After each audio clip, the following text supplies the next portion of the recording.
네, 안녕하십니까. 저는 리스트 분석평가 그룹 정세훈입니다. 오늘 어플라이드 스펙트라에서 주관하는 웨비나에서 이렇게 발표를 하게 되어서 영광입니다. 네, 오늘 저는 레이저 블레이션 ICP-MS 및 LIBS를 이용한 원소 이미징 기술에 대해서 소개를 드리고자 합니다. 우선 본론에 들어가기 전에 제가 LIBS하고 레이저 블레이션 ICP-MS에 대해서 관심 있게 이러한 원소 분포 이미징에 대해서 관심 있는 것은 EPMA 고가이며 느린 EPMA를 대체해서 보다 빠르고 신속하게 분석할 수 있는 LIBS 기술, 그리고 보다 극미량의 원소 분포, 그 동위원소를 분석할 수 있는 레이저 블레이션 ICP-MS 기술에 대해서 관심이 많기 때문입니다. 앞으로도 더 많이 사용될 것 같습니다. 제가 발표드릴 오늘 주제는 레이저 블레이션에 대한 간단한 이론 설명 부분하고 최근 트렌드, 그리고 그러한 정량 부분, 정량 분석하는 부분, 특히 립스의 LIBS에 대해서, 그리고 마지막으로 원소 분포 분석에 대한 응용 분야를 보여드리도록 하겠습니다. 급하게 만들었는지 여기 3, 4가 좀 이상하네요. 네, 아무튼 진행하도록 하겠습니다. 먼저 서로 부분에 대해 설명하도록 하겠습니다. 오늘 이 발표 주제는 참고로 40분 정도 소요될 목표로 제가 사전 녹음을 진행할 예정이며, 어, 발표 페이지는 보시는 것처럼 90페이지로 이루어져 있습니다. 그렇기 때문에 제가 하나하나 빨리빨리 넘어가도록 하겠습니다. 제가 빨리빨리 넘어가는 이유는 나중에 이 장표를 스치듯 지나가더라도 나중에 질문을 주시거나 개인적으로 연락을 주시면 제가 자료를 보내드리든지 설명을 제가 아는 범위 내에서 친절하게 하도록 하겠습니다. 어, 우선 레이저 기술에 대해서 립스나 레이저 블레이션 ICP-MS에 대해서 간단히 먼저 설명을 드리고 시작하도록 하겠습니다. 저희가 샘플, 어떠한 금속을 태우면은 이렇게 고유한 불꽃이 나는 것을 예전에 초등학교 때 그런 과학 시간에 배운 적이 있습니다. 또한 불꽃놀이 시간에 불꽃놀이 할 때 저희가 흔히 이런 것들을 볼 수 있는데요. 나트륨을 태우면 노란색 불꽃이 나다. 그런 것은 노란색 방출선, 소듐의 방출선이 노란색 에너지이기 때문에 그렇습니다. 따라서 레이저를 C편에 이렇게 조사를 해서 발생하는 플라즈마를 에너지원으로 해서 빛이 사방으로 나오는데 이것을 분광기와 검출기를 통해서 파장을 분리하고 그 인텐시티를 알므로써 이 파장은 어떤 고유한 원소의 조성을 할 수 있고, 그 인텐시티는 그 원소의 농도를 알 수 있습니다. 이 기술이 바로 LIBS 기술입니다. 그리고 이렇게 레이저를 조사했을 때 플라즈마에서 레이저의 에너지에 의해서 샘플은 파괴가 될 수 있습니다. 이렇게 파괴된 파티클들을 캐리어 가스, 불활성 가스를 이용해서 기존에 저희가 잘 사용하고 있는 ICP-MS나 ICP-OES 같은 데다 전달을 해서 샘플링 기법으로 사용하는 것이 레이저 블레이션 테크닉입니다. 이렇게 레이저 블레이션의 장점은 전처리가 필요 없다라는 거하고, 내가 미세 영역을 원하는 데를 볼 수 있다라는 뭐 매핑의 기능, 기술, 그런 것들에 대해서 장점이 있습니다. 이러한 레이저 어블레이션 기반한 분광 분석 방법은 어떤 샘플도 분석할 수 있습니다. 특히 립스를 얘기하는 거죠. 그리고 빠르게 분석할 수 있고 리모트 어널리시스가 가능한 장점이 있습니다. 그리고 다이렉트 분석이 가능하고 벌크 정량도 가능하고 마이크로 매핑도 가능합니다. 그리고 동시에 다원수를 동시에 분석할 수도 있고요. 그리고 비교적 비교적 LOD가 낮습니다. 그리고 립스의 경우에는 가스 원소 분석도 가능하고 라이트 엘레멘트, XRF나 같은 것들에서 X선 형광 분석 같은 데서 불가능한 리튬이나 보론 같은 것도 쉽게 분석을 할 수 있는 장점들이 있습니다. 이러한 기술들은 최근에 3차원 이미징, 특히 이 배터리 소재에서 SEI층 분석하는 이런 데도 연구 논문들이 보고되어 있고요. 그리고 원거리 분석, 리모트 분석을 위한 원거리 분석, 이 필라멘트 방법을 이용한 이런 기술도 소개되고 있고, 또한 단순히 원소 성분 분석뿐만 아니라 이러한 동위원소 분석이라든지 결합 구조 분석에 대해서도 이런 라미스 많은 연구들이 수행되고 있습니다. 다음은 플라즈마 라이프타임 부분에 대해 설명드리도록 하겠습니다. 사실 이 부분 제가 사전 녹화를 통해서 많이 진행을 했는데 녹화 시간이 되게 길어져 가지고 아주 짧게 간단히 중요한 포인트 부분만 짚고 넘어가도록 하겠습니다. 우선 립스나 레이저 블레이션에 사용하는 레이저는 펄스 폭이 있는 펄스드 레이저입니다. 나노세컨드 또는 펄스 시간이 femto세컨드로 지속되는 이러한 레이저를 사용하는 이유는 고출력 에너지를 얻기 위함입니다. 레이저를 시편에 조사하면은 이 타임 스케일을 잘 보시면은 나노세컨드 후 이내에 이샥 웨이브가 나오면서 이 플라즈마 형성됩니다. 나노세컨드 사이에 계속 레이저는 그때까지 나노세컨드 레이저의 경우는 조사되고 있고 펜터세컨드 경우에는 이미 끝났죠. 그 레이저 조사가 끝난 후에 보통 나노세컨드 레이저라고 하면은 저희가 8나노에서 10몇 나노 세컨드 정도의 펄스폭을 갖습니다. 그리고 수십 나노, 수백 나노가 지난 후 마이크로세컨드, 수 마이크로세컨드, 수십 마이크로세컨드가 지난 후 이 플라즈마가 이제 감소하게 됩니다. 그 후 파티클이 형성되고요. 이 파티클들이 캐리어 가스를 통해서 RCP로 통과되는 레이저 어블레이션 RCPMS고요. 보통 LIBS 립스에서는 0. 몇 마이크로세컨드에서 몇 마이크로세컨드 사이에 그런 에미션 파장들을 얻습니다. 이때가 가장 원소별로 조금 다르지만 원자선이나 어토믹 라인이나 아이오닉 라인이 다르지만 보통 대부분 이때 백그라운드 노이즈가 최소화되고 강한 원이온의 방출선을 얻을 수 있습니다. 네, 그래서 그 내용들에 대한 설명이고요. 이것도 넘어가도록 하겠습니다. 여기서는 제가 레이저의 파장에 의존하는 이 크레이터의 크기에 대해 설명드리도록 하겠습니다. 제가 크레이터 크기에 대해서 설명하는 이유는 이게 매핑에서는 스페셜 레졸루션 그리고 아니면 데스 프로파일링 할 때의 그런 뎁스 레졸루션에 상당한 영향이 있기 때문입니다. 일단 장파장의 레이저 보통 1064 나노미터의 레이저를 썼을 때는 이런 히트 어펙트 존이 커집니다. 그리고 반대로 단파장 UV 쪽 레이저를 사용할 경우에는 이러한 히트 어펙트 존이 작아집니다. 이러한 수식으로 알 수 있는데요. 그래서 일반적으로 단파장 266이나 193 이러한 단파장 레이저를 사용할 경우 에너지 출력 유사할 경우 주다 가능하다는 이 경우에는 크레이터의 사이즈를 줄일 수 있습니다. 물론 가장 중요한 것은 레이저의 파워입니다. 이따가 조금 더 보충 자료를 설명드리도록 하겠습니다. 그 다음에는 이제 펄스 듀레이션에 대해서 펜토세컨인 경우, 나노세컨드 펄스 레이저의 경우 이 히트 어펙트 존 크레이터 크기가 이렇게 차이가 납니다. 나노세컨드 펄스의 경우는 충분한 에너지 전달, 서멀 레틱스 에너지 전달이 일어나기 때문에 이런 히트 어펙트 존이 형성되고 레이저가 조사된 위치뿐만 아니라 그 더 크게 크레이터가 형성이 됩니다. 하지만 femtosecond 경우는 레이저와 다이렉트로 인터랙션 한 부분에 대해서만 이 베이퍼가 형성되면서 크레이터가 형성됩니다. 따라서 바이오 샘플이라든지 이러한 소프트한 샘플의 경우 femtosecond 레이저가 이 관점에서도 상당히 유리한 장점이 있습니다. 이 부분은 단순히 레이저 시간에 대한 설명이고요. 한 번 더 설명드리면 femtosecond 레이저는 워낙 지속 시간이 짧기 때문에 열 전달, 그러니까 나노세컨드에서 열을 에너지가 레틱스를 통해서 히팅 전달되고 멜팅되고 베이퍼가 되는데 femtosecon드는 그러기 되기 전에 이미 레이저는 끝납니다. 그래서 다른 거동으로 레이저 블레이션이 일어납니다.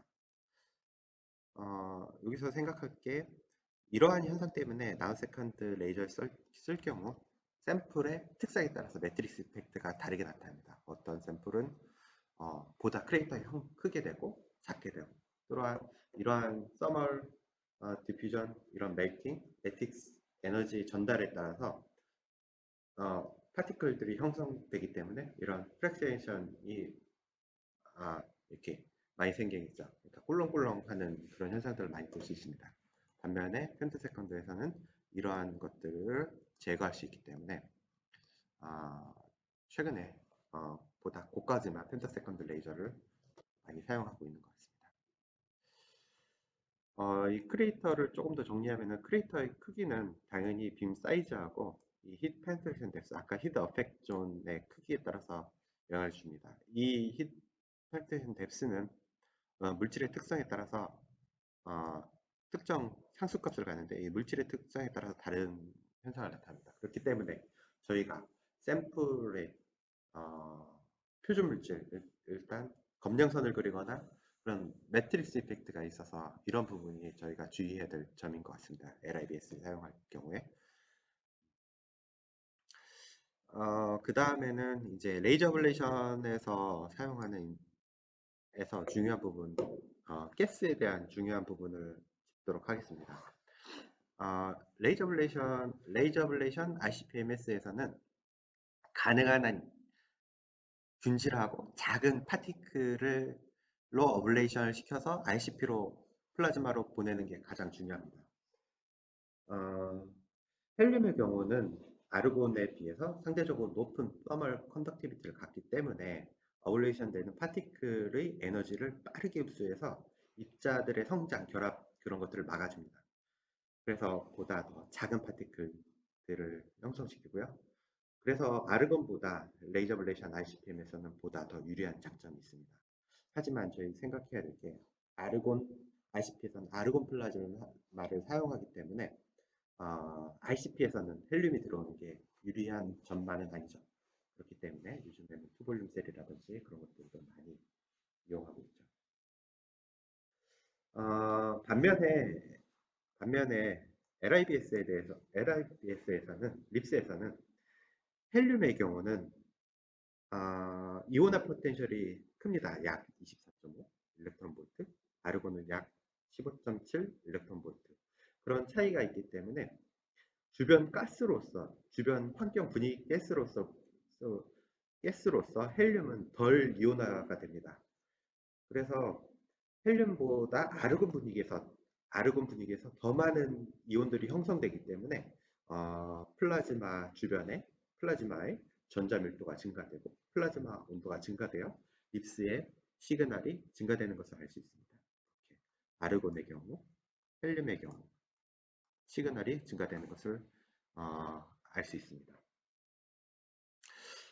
그리고 마지막으로 압력과의 관계를 살펴보면 이 주변 분위기 가스, 낮은 압력에서는 플라즈마가 더 커집니다. 왜냐하면 주변 공기들이 이렇게 덴스하지 않으니까요. 그리고 또 낮은 압력에서는 플라즈마가 더 커지고 덜 덴스한 샤크 웨이브가 형성됩니다. 이러한 밀도가 줄어든 샤크 웨이브에 의해서 플라즈마 쉘딩 효과가 감소되고 그래서 레이저가 어, 더 많은 포톤들이 시료에 도달할 수 있습니다. 그래서 더 많은 시료가 올레이션 되고 더 인텐스한 스펙트럼을 얻을 수 있습니다. 그래서 이렇게 압력이 줄어들 경우에 이렇게 플라즈마 온도가 증가되고 일렉트론 덴시티가 증가하는 것을 확인할 수 있습니다. 이것은 제가 실험을 한 것인데요.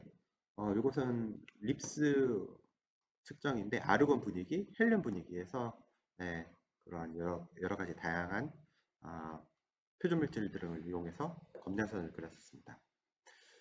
결과 직선성 RGO 값을 봤을 때는 아르곤 분위기에서 이렇게 상당히 높은 것을 확인할 수 있었고 RMSE 이거는 낮을수록 정확성이 높다는 건데요. 역시 아르곤 분위기에서 정확성이 좋은 것을 확인할 수 있었습니다. 이렇게 보면은 아르곤 분위기에서 립스는 더 유리한 점을 알 수 있습니다. 하지만 왜 헬륨을 하느냐? 저희가 텐덤 하지 않습니까? 레이저 블레이션 ICP-MS에서는 캐리어 가스로 헬륨을 사용할 때 보다 유리합니다. 그런데 아르곤은 립스에 유리합니다. 그러면은 어느 거를 저희가 사용해야 유리할까요?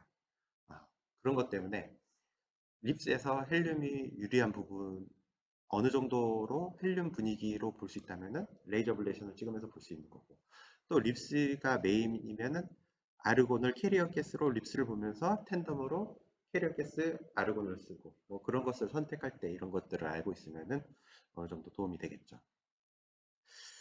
그 다음은 이 코로나 팬데믹으로 요즘 학회나 그런 것들을 갈 수가 없어가지고, 제가 2020년 운 좋게 코로나 팬데믹 나오기 전에 바로 2020년 올 겨울이 아니죠. 지난 겨울인데 올 2월. 네, 올 2월에 미국에 있었던 이 플라즈마 컨퍼런스에 대해서 가서 얻었던 정보들, 립스나 레이저 블레이션에 대해서 최근 동향에 대해서 간단히 언급하고 넘어가도록 하겠습니다. 최근 기술은 요 레이저 블레이션을 이용해서 이렇게 다이렉트로 분석하는 기술들이 많이 발표가 되는데, 그 중에 사이토메트리, 사이토토프가 많이 발표되고 있습니다. 요 사이토토프에 대해서 좀 설명을 드리면은 이러한 바이오 샘플에 이러한 특정 안티젠에 결합할 수 있는 안티바디에 나노 파티클, 나노 입자를 태깅 시켜가지고 특정 위치에 이렇게 달라붙게 만들 수 있습니다. 이것을 우리가 흔히 사용하는 ICP-MS에 주입을 하면은 이렇게 메탈 원소들을 분석할 수 있습니다. 세포에 따라서, 위치에 따라서. 그럼 그걸 통계적인 방법을 통해서 그 세포 안의 특징을 분석할 수 있는 기술인데요. 최근에 이 연구가 되게 활발히 진행되고 있고요. 그것을 또 레이저 블레이션을 이용해서 더 빨리 분석할 수 있는 그런 연구들이 많이 진행되고 있습니다. 그리고 레이저 블레이션 분야는 헬륨, 아르곤, 투볼륨 셀이라든지 이제 좀 기존에는 이렇게 가스만 이렇게 통과가 되는데, 여기서 베큐um으로 진공으로 잡아 빨아서 더 빨리 그런 파티클들의 플럭추에이션이 최소화될 수 있는 그런 연구, 셀 디자인에 대한 연구들이 많이 연구되고 있고요. 그리고 최근에 이 193 나노미터 엑시머 레이저가 많이 확대됐습니다. 예전에는 가격도 비싸고 이 가스 구하기도 어렵고 그랬는데, 최근에는 가격도 기존의 나노세컨 레이저 가격 수준으로 줄어들어서, 저렴해져서 많이 활발히 많이 보급된 것 같아요. 그래서 최근 레이저 블레이션 ICP-MS는 한 50% 이상은 193 나노미터를 사용하는 것 같습니다. 그런 연구들이 보고 많이 되고 있는 것 같습니다. 그리고 레이저 블레이션 ICP-MS에 대해서는 이 고분해 능화, 보통 레이저의 스팟을 최소화하더라도 좀 전에 서론 부분에서 설명드렸던 히트 어펙트 존, 서멀 디퓨전 그런 것들 때문에 크레이터가 커집니다. 하지만 다양한 방법으로 이러한 스페셜 레졸루션을 줄이는 부분, 물론 챔버 디자인과 함께요. 뭐 그런 연구들이 많이 수행되고 있고요.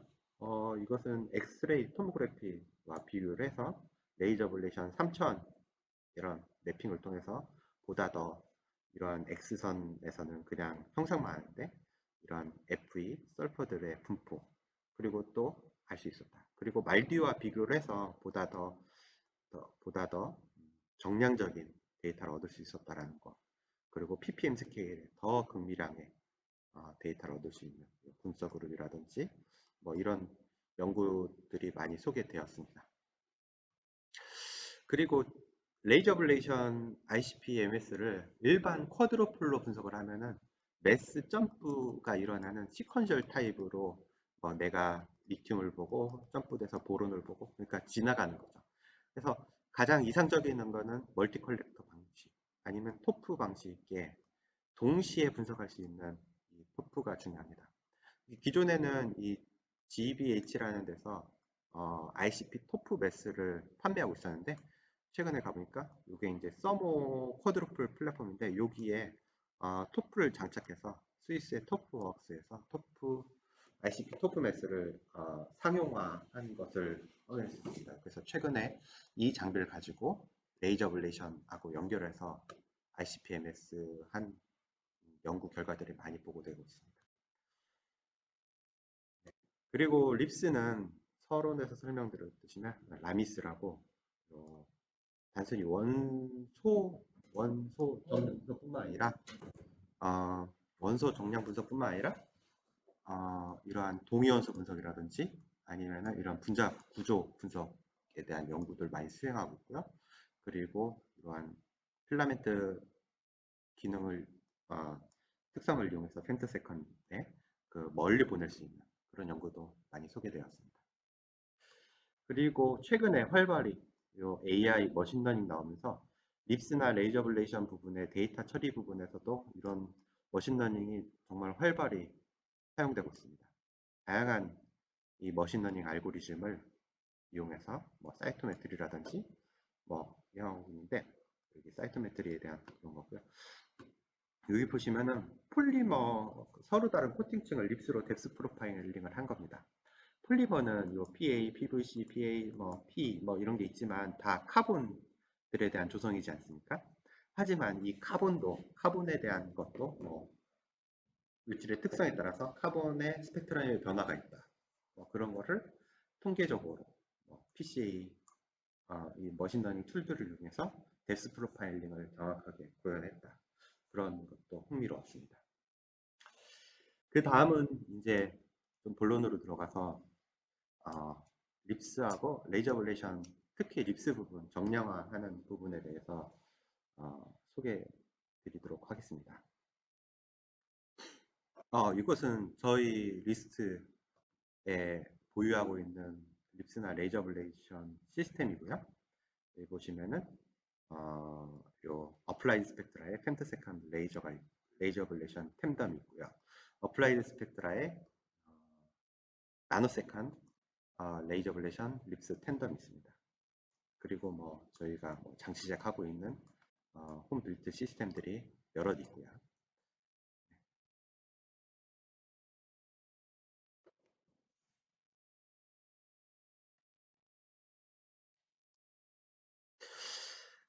자, 이렇게 레이저 블레이션 ICP-MS나 립스에서 보다 좋은 데이터를 얻기 위해서 여러 가지를 생각해 볼 수 있습니다.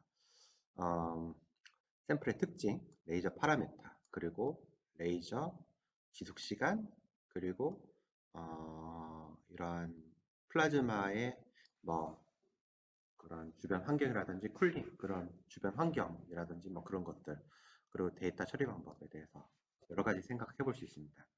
그래서 서론에 제가 설명드렸던 부분하고 이런 부분을 같이 생각하면은 최적화에 도움이 될 것입니다. 이건 간단한 스킴이고요. 레이저가 이렇게 가면은 동시에 뭐 다양하게 분석을 할 수 있다는 것이고요. 저희가 레이저 블레이션 모드는 이렇게 스팟으로, 싱글 스팟으로 이렇게 드릴링 하면서 할 수도 있고, 라인 스캔으로 할 수도 있습니다. 네, 라인 스캔으로도 할 수도 있습니다. 그냥 보여드리는 거고요. 일단 레이저 블레이션 ICP OES 국내에서 이렇게 사용하고 있는 곳이 얼마나 많은지 잘 모르겠지만 립스하고는 또 다른 장점이 있는 것 같습니다. 네, 그래서 일단은 립스를 찍으면서 ICP OES로 레이저 블레이션 ICP OES로 할 수도 있고 다양한 장점들이 있습니다. 한번 보시면은 저희가 요거는 스틸 CRM인데 스틸 CRM을 가지고 이렇게 검량선을 그렸습니다. 크롬, 망간, 바나디움, 니오비움, 카파, 뭐 니켈 이런 것들이 있는데 보시면은 검량선이 어느 정도 잘 그려지는 것 같습니다. 잘 그려지는 것 같고 요거는 헬륨 가스나 에르온 가스를 어떤 캐리어를 이용했을 때였는데 보시면은 설명드렸던 것처럼 헬륨 가스를 캐리어로 했을 때 이 주황색에 이렇게 R제곱값만 비교했을 때 잘 맞는 것을 확인할 수 있었습니다. 일단 카본이나 포스포러스, 실리콘, 보론 같은 것들은 원래 RCP-OES의 감도가 좋지 않고요.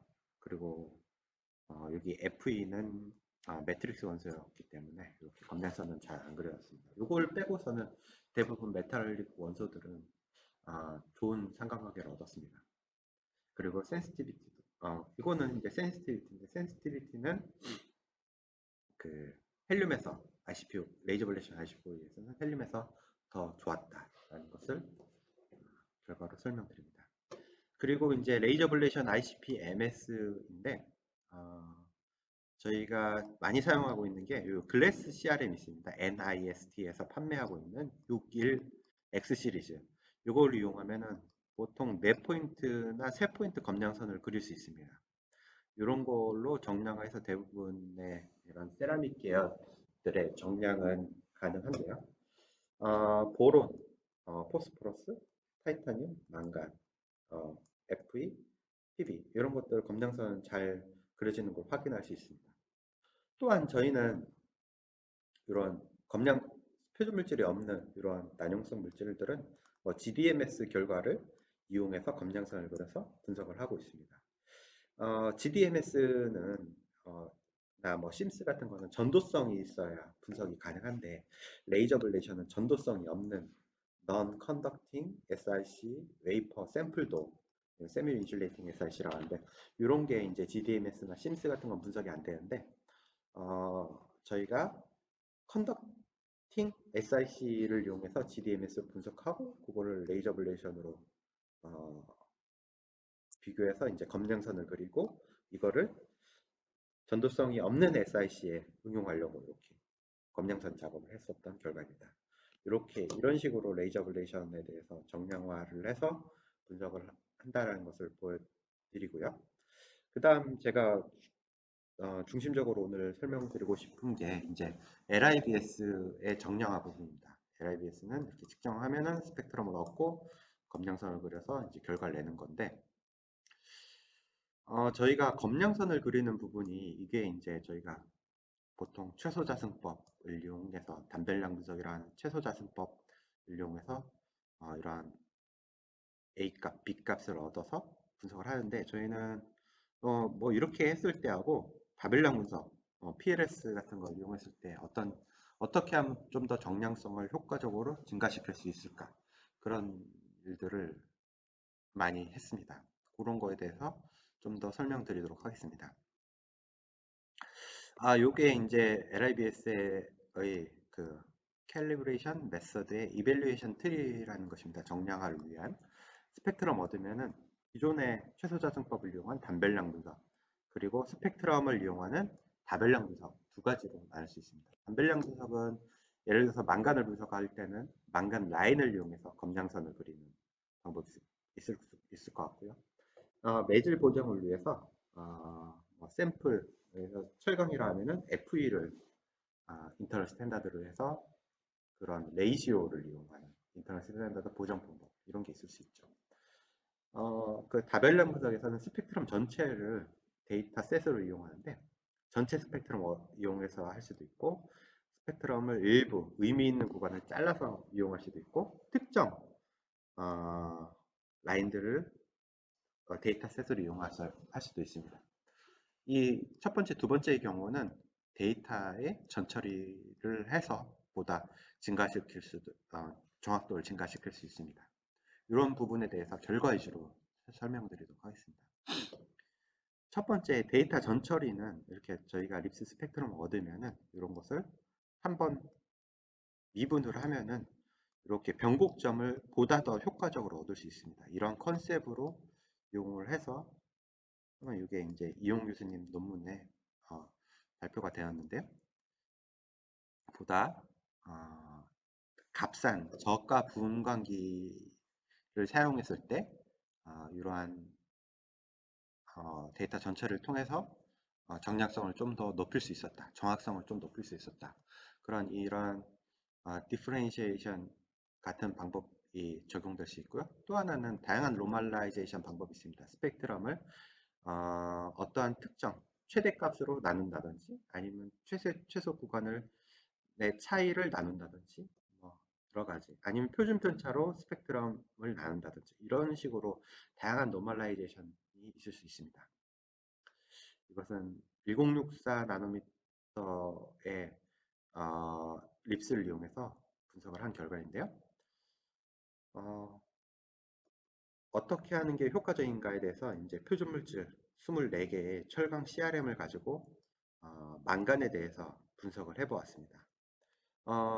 잘 아시겠지만 여러분들이 가장 중요한 거는 분석학에서 가장 중요한 거는 검량선을 농도 구간을 어떻게 갖느냐입니다. 가장 중요한 거는 내가 분석하고자 하는 것을 지금 24개의 CRM을 이렇게 모든 성산에서 직선을 그리기보다는 어, 낮은 농도, 중간 농도, 고농도, 그러니까 좀 검량선의 구간을 짧게 짧게 가져가는 것이 예측률, 정확도 향상에 도움이 됩니다. 이 부분을 간단히 먼저 설명드리고 시작하도록 하겠습니다. 이제 데이터 리덕션 부분인데, 어, 일단은 제가 망간을 분석하고자 하면은 망간의 특정 파장들이 있습니다. 대표적인 파장들을 이렇게 적분을 합니다. 이렇게 베이스라인을 잡아줘서 요거를 이렇게 특정 망간의 이러한 적분값을 요 값으로 뺀 값을 기본 데이터로 사용하였죠. 그래서 망간 스펙트럼이고 다른 원소들에 대한 파장 정보입니다. 이렇게 했을 때 망간 293.9 나노미터의 표준물질의 R스퀘어 값입니다. 그리고 이것은 인터널 스탠다드로 해서 매트릭스 원소인 FE로 나눈 것을 똑같은 에미션 파장을 매트릭스 원소로 나눠서 이렇게 매질 효과를 보장한 결과입니다. R스퀘어만 비교했을 때 조금 개선된 부분을 알 수 있습니다. RMSE로 봤을 때 RMSE는 낮을수록 실제 창값하고 가까운 거니까 어떤 파장을 썼을 때 어떠한 인터널 스탠다드를 썼을 때 그러니까 그 각각의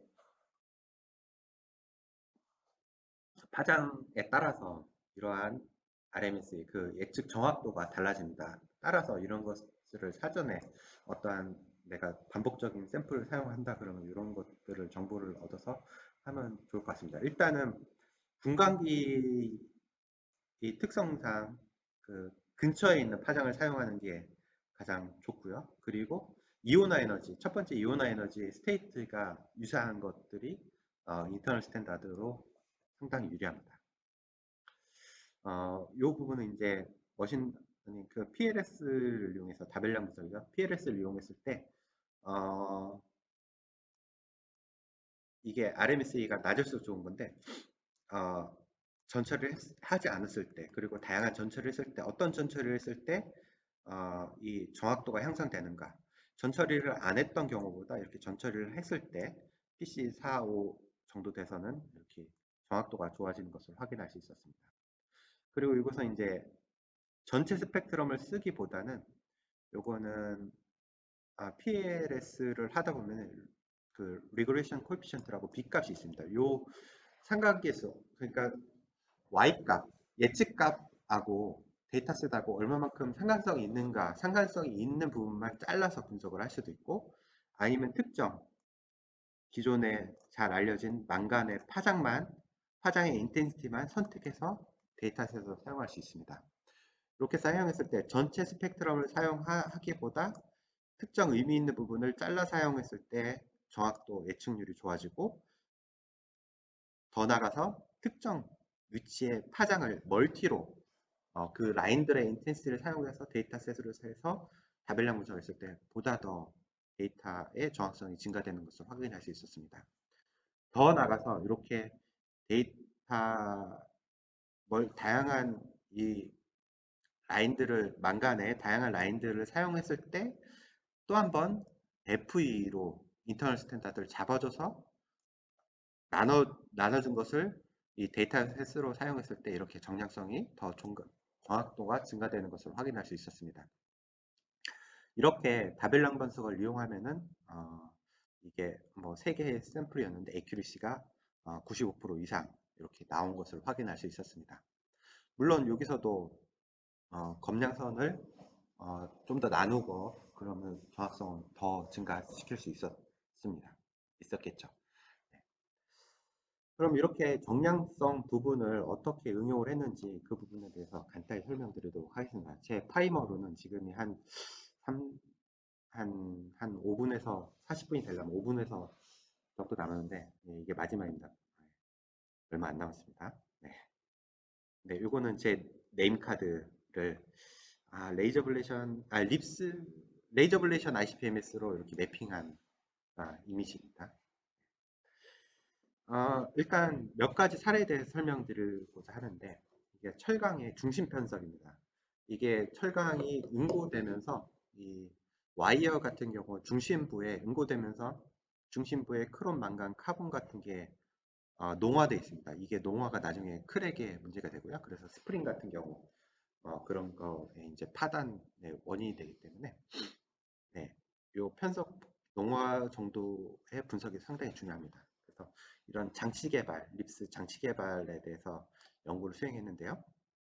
그 전에 보다 분해능이 좋은 엘레멘탈 이미징을 위해서 기본적으로 저희는 파장이 낮은 걸 사용했습니다. 크리에이터 히더 팩트 존을 줄이기 위해서. 그리고 빔 사이즈는 당연히 줄여야 되고요. 빔 사이즈를 당연히 줄여야 되고, 그러려면 오브젝티브 렌즈의 사양을 좀 더 고배율로 높여야 되고, 그리고 적정한 파워를 줘야 됩니다.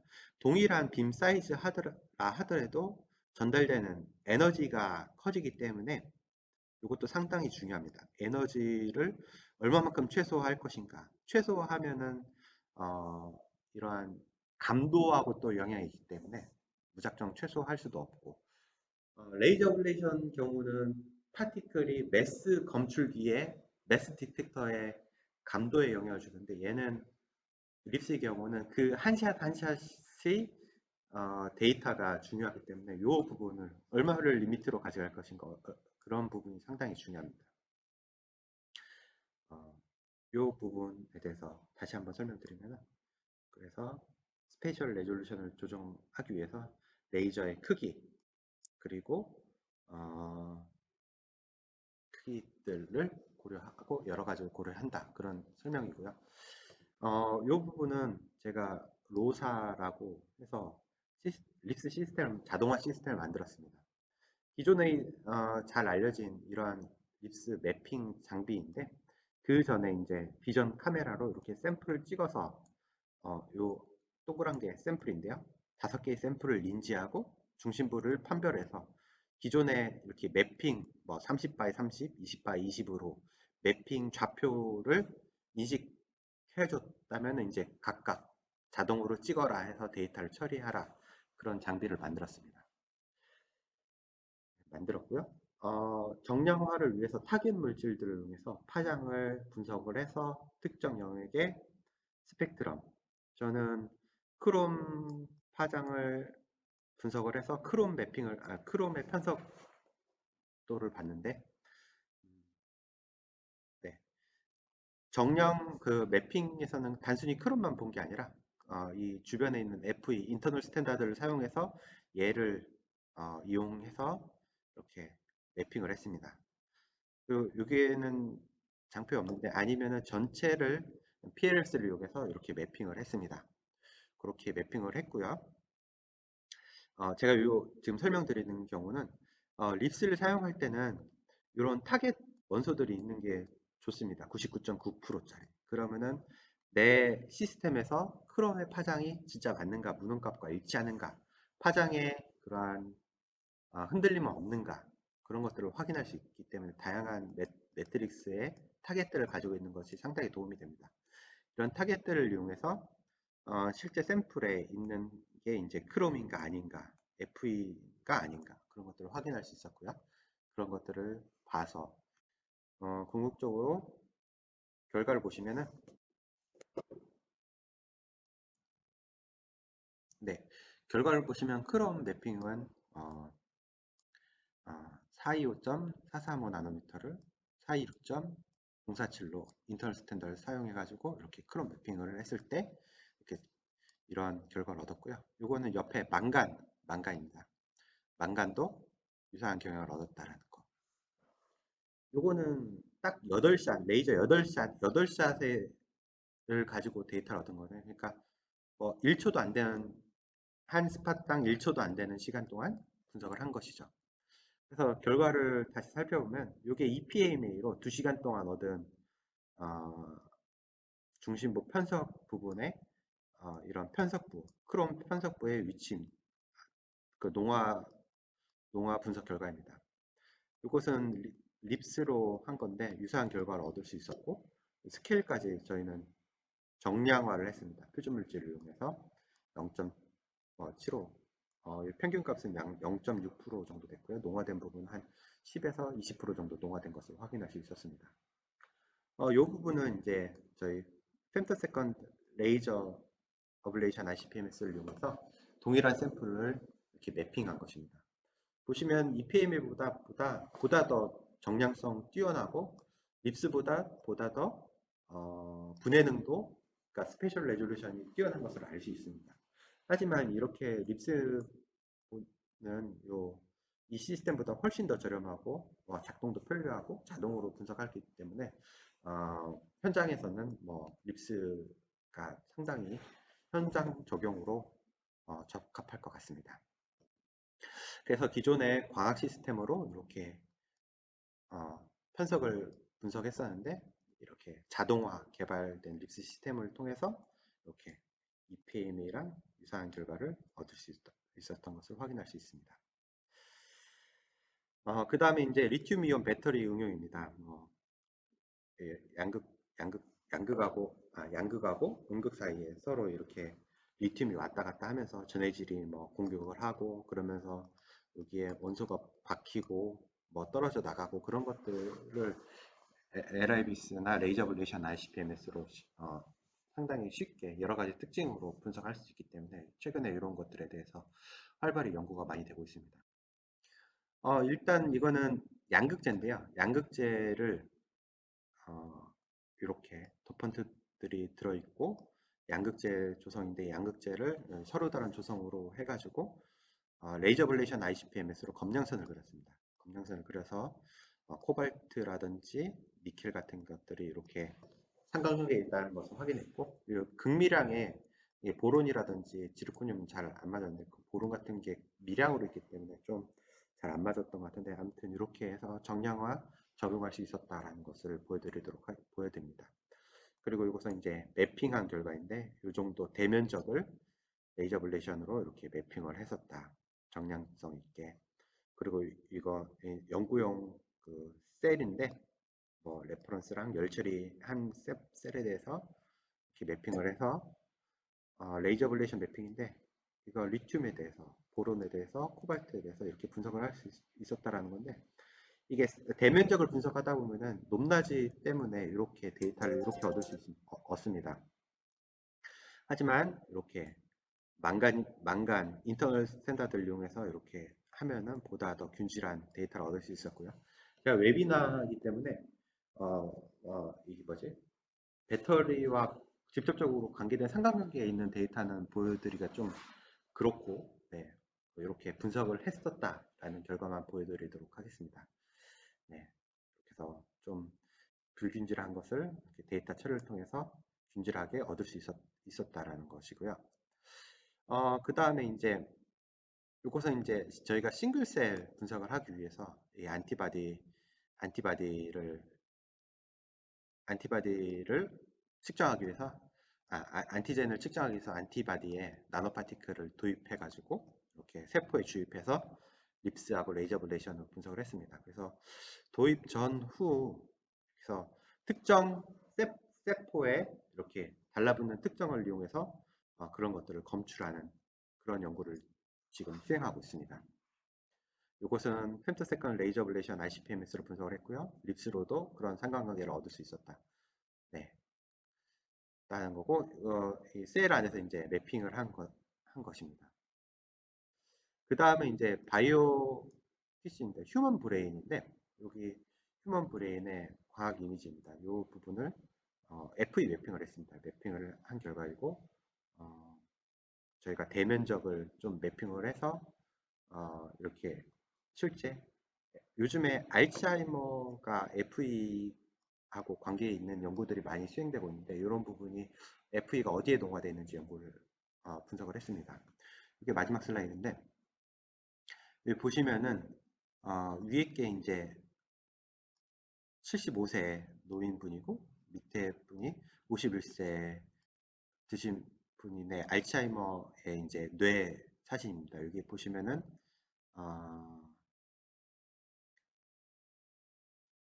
요 초록색 부분이 이렇게 MRI에서 잘 안 보이는데 요 염색해서 이렇게 농화된 부분이 이제 FE로 이렇게 염색해서 분석했던 기존의 방법인데 저희 레이저 애블레이션 ICP-MS로 이렇게 매핑이 잘 돼서 실제 FE의 농화가 정량화 잘 된다.